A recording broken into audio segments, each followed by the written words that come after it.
Assalamualaikum warahmatullahi wabarakatuh. Hai semuanya, perkenalkan nama saya Safa Anggreta dari kelas B Indralaya, jurusan Ilmu Administrasi Publik 2020. Kalian tahu nggak sih, dalam video ini saya akan menjelaskan video tentang apa? Ya, betul sekali. Sesuai judul video ini, saya akan menjelaskan tentang Pancasila sebagai sistem etika dan sistem filsafat. Pancasila sebagai etika. Pancasila pada hakikatnya bukan merupakan suatu pedoman yang langsung bersifat normatif ataupun praktis, melainkan suatu sistem nilai-nilai etika yang merupakan sumber norma. Etika adalah suatu ilmu yang membahas tentang dan bagaimana kita, mengapa kita mengikuti suatu ajaran moral tertentu, atau bagaimana kita harus mengambil sikap yang bertanggung jawab berhadapan dengan berbagai ajaran moral. Etika berkaitan dengan masalah nilai, karena etika pada pokoknya membicarakan masalah-masalah yang berkaitan dengan predikat nilai, susila dan tidak susila, baik dan buruk. Pancasila sebagai dasar etika tercermin dalam sila-silanya. Sila yang pertama, menghormati setiap orang, baik warga negara Indonesia maupun warga negara asing yang menetap di Indonesia, atas berbagai kebebasannya dalam menganut agama dan kepercayaannya masing-masing, serta menjadikan ajaran-ajarannya sebagai anutan untuk menuntut ataupun mengarahkan jalan kehidupannya. Sila kedua, menghormati setiap orang sebagai pribadi utuh manusia sebagai subjek pendukung, penyangga, pengembang, serta pengelola hak-hak dasar kodrati yang merupakan satu keutuhan dengan konsistensi dirinya secara bermartabat.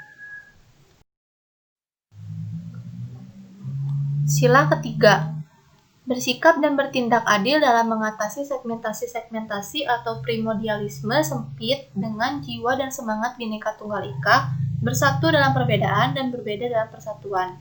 Sila keempat, kebebasan, kemerdekaan, dan kebersamaan yang dimiliki dan dikembangkan dalam dasar musyawarah untuk mencapai kemufakatan secara jujur dan terbuka dalam menilai berbagai aspek kehidupan. Sila kelima, membina dan mengembangkan masyarakat yang berkeadilan sosial yang mencakup kesamaan derajat, equality, dan pemerataan equity bagi setiap warga negara. Sila-sila Pancasila merupakan satu kesatuan integral dan integratif menjadikan dirinya sebagai referensi kritik sosial kritis, komprehensif, serta sekaligus evaluatif bagi pembangunan etika dalam kehidupan bermasyarakat, berbangsa, dan bernegara. Sebelum saya menjelaskan tentang Pancasila sebagai sistem filsafat, saya akan menjelaskan terlebih dahulu mengenai pengertian filsafat. Jadi apa itu filsafat? Filsafat adalah upaya manusia untuk mencapai kebijaksanaan hidup yang bermanfaat bagi peradaban manusia. Secara etimologis, istilah filsafat atau dalam bahasa Inggris disebut dengan filosofi, sedangkan dalam bahasa Yunani adalah filosofia, yang diterjemahkan sebagai cinta kearifan karena arti kata philos adalah filia, cinta, dan sophia adalah kearifan. Sehingga pengertian filsafat secara bahasa adalah cinta kearifan atau cinta kebijaksanaan karena kearifan juga berarti wisdom. Seseorang ahli pikir disebut dengan filosof, yang pertama kali digunakan oleh Herakleitos. Banyak dari tokoh filosof yang menemukan dan merumuskan sistem filsafat sebagai ajaran terbaik dari aliran filsafat, seperti materialisme, idealisme, spiritualisme, realisme, dan berbagai aliran modern seperti rasionalisme, humanisme, individualisme, liberalisme, kapitalisme, marxisme, komunisme, sosialisme, dan lain-lain. Pengertian Pancasila. Pancasila adalah suatu kesatuan yang saling berhubungan dengan satu tujuan tertentu dan saling berkualifikasi yang terpisahkan satu dengan yang lainnya. Jadi, pada hakikatnya, Pancasila merupakan satu bagian yang saling berhubungan satu dengan yang lainnya, dan fungsi serta tugas masing-masing. Pancasila sebagai filsafat. Pancasila adalah 5 sila dengan satu kesatuan yang berasal dari nilai-nilai luhur dan bersumber dari nilai-nilai budaya masyarakat Indonesia, yang majemuk dan beragam dalam artian Bhinneka Tunggal Ika. Objek material filsafat adalah mempelajari segala hakikat sesuatu, baik material konkret seperti manusia, binatang, alam, dan lain-lain, dan abstrak atau nilai, ide, moral, dan pandangan hidup.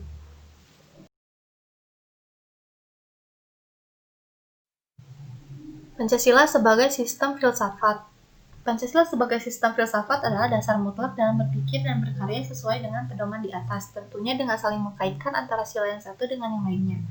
Misalnya ketika mengkaji sila kelima yang intinya tentang keadilan, maka harus dikaitkan dengan sila-sila yang lainnya, yaitu keadilan yang berketuhanan, sila ke-1, keadilan yang berperi kemanusiaan, sila kedua, keadilan yang berkesatuan, nasionalisme atau kekeluargaan, sila ketiga, keadilan yang demokratis, sila keempat.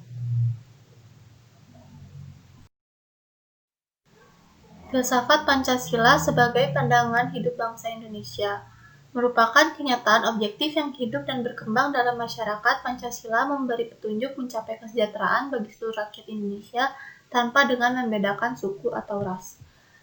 Filsafat Pancasila sebagai pandangan hidup bangsa dan negara adalah semua aturan kehidupan hukum, kegiatan dalam kehidupan berbangsa dan bernegara berpedoman pada Pancasila, karena Pancasila merupakan sumber dari segala sumber hukum bangsa dan negara Republik Indonesia. Orang yang berpikir filsafatan adalah orang yang tidak meremehkan terhadap orang yang lebih rendah derajatnya dan tidak menyepelekan masalah yang kecil. Selalu berpikiran positif, kritis, bersifat arif bijaksana, universal, dan selalu optimis.